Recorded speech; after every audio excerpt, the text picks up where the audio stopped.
look from heaven and perceive that we have become an object of scorn and derision among the nations. We are regarded as the sheep led to slaughter, to be killed, destroyed, beaten, and humiliated. But despite all this, we have not forgotten your name. We beg you not to forget us.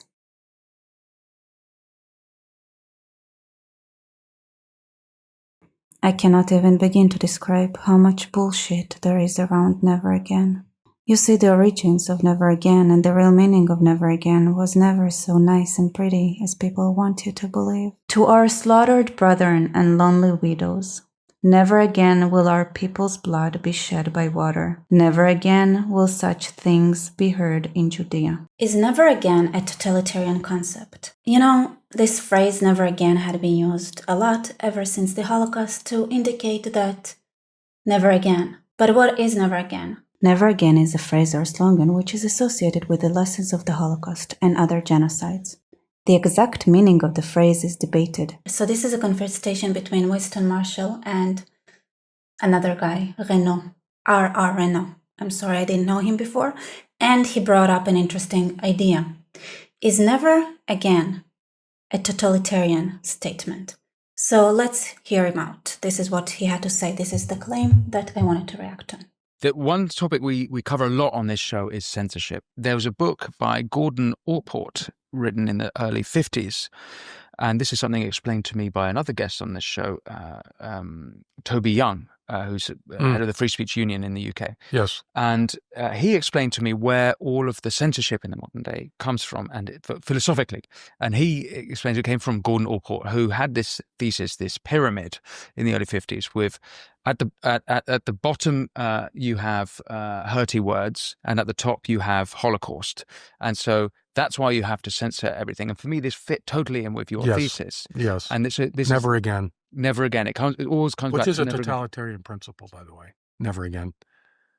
Right. I mean, in other words, if anytime you try to eliminate the possibility of evil, you have to eliminate the possibility of being human. It had a kind of purely negative never again, right? You had the image of absolute evil, Auschwitz, and then you go down the pyramid, and you want to eliminate everything that any and everything that might lead to that absolute evil, which is everything. Turns because out anything could. It turns out, you could hypothetically, yeah, actually, of course, right? So you've got to reprogram, little kids in kindergarten about how they talk about boys and girls, because. All right, I'm going to stop here. Anyway, here's the question. Is never again totalitarian? Yes and no, because there are two never agains. There is the American never again. This is how I'm going to describe it. And you can even say Jewish American never again. And the international never again. And there is the never again I grew up with as an Israeli, which is very different. Never again shall Masada fall. Masada is a pile of ruins on top of a table-shaped hill in the desert next to the Dead Sea in Israel, where people fought 2,000 years ago against the Romans. And when they were about to be captured, they chose to commit mass suicide. When I want to be objective, right? Because I listen to that and I say, you know what?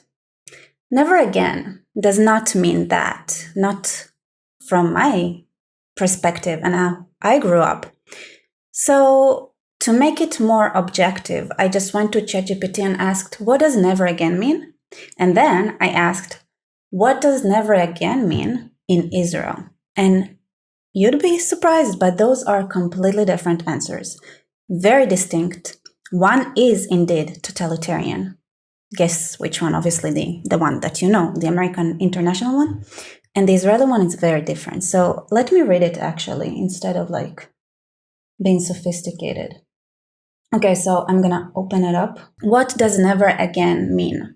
Never again is a powerful phrase that originated in the aftermath of the Holocaust. Anyway, it promises that the atrocities that had been committed would not repeat, as in specifically the genocide of 6 million Jews by Nazi Germany. And more than that, those atrocities should not be ever again, never again, happening to anyone, anywhere. At its core, never again means a moral commitment to prevent genocide. Ethnic cleansing, I don't know, I don't want to dive too much into that. But I mean, that is a lot. To prevent genocide, ethnic cleansing, and crimes against humanity. That is okay.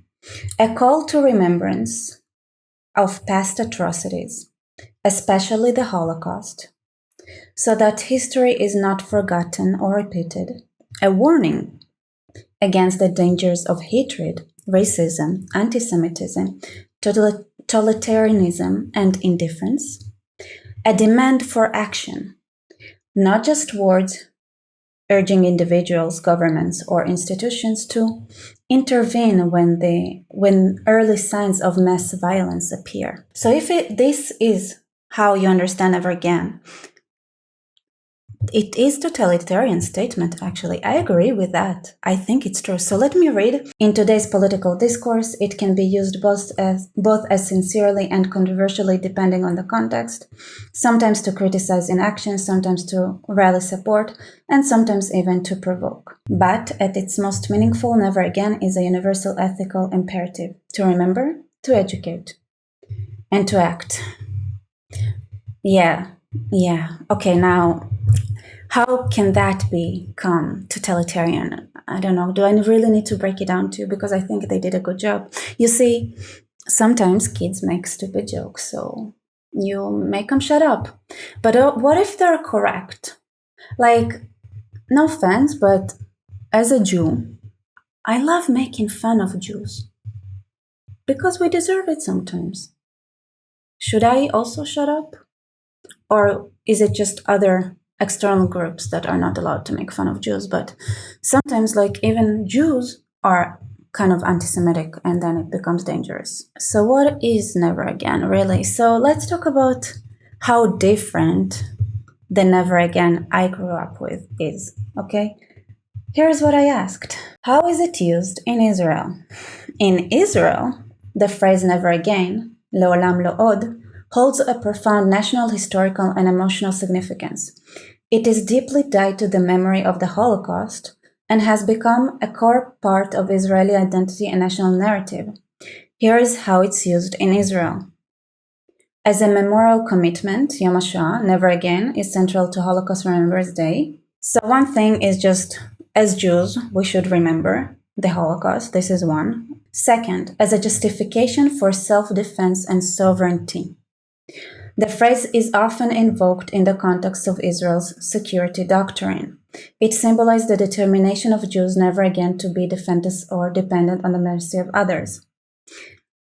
It is used to justify the existence and strength of IDF and the right to preemptively protect Jewish lives. So it is extremely different because the Never Again Israelis grew up with is Never again shall we go to slaughter like sheep. Written in January 1942 in Vilnius ghetto by Abba Kovnel. We will not be led like sheep to slaughter. True, we are weak and helpless, but the only response to the murder is revolt. Brethren, it is better to die fighting like free men than to live at the mercy of the murderers. Arise, arise, with last breath. That is the Never Again I grew up with. Never again when it's clear that there are people who want to slaughter you. Well, let's not make it easy. That's the Never Again I grew up with. And it's very clear, and it's not something you can interpret in a million ways. It's just that, if somebody wants to slaughter them, if someone wants to slaughter you specifically, and your people and your family, and, then you should not, obey. At least make it hard for them to do so, The motto Never Again does not mean that a Holocaust will never happen again. That would be nonsense. It means that if it happens again, it won't happen in the same way. Last time, the Jews behaved like sheep. It's different because it's not shut up because your Jewish jokes are offensive. It's more like, yeah, if you're gonna threaten me, you're going down with me, sir. At least. And this is what the president of the American Jewish Committee, Shlomo Komei, had to say. Despite our considerable differences, Meir Kahana must always be remembered for the slogan "Never Again," which for so many became the battle cry of post-Holocaust Jewry. The "Never Again" America and the international world had adopted is very different from the "Never Again" I grew up with, which is, again, like remembering the Holocaust very generally, like we have a Memorial Day, and this is not worldwide binding, obviously. It's just our history, just like we remember Purim, we remember the Bar Kokhba revolt, I hope. We remember the Exodus from Egypt, and we remember the Holocaust.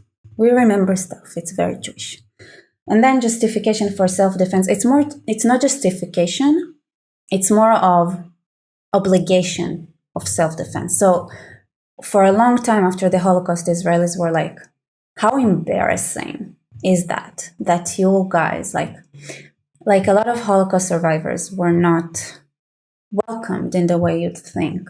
Israelis were, you like, if you didn't fight back, you should be ashamed of yourself.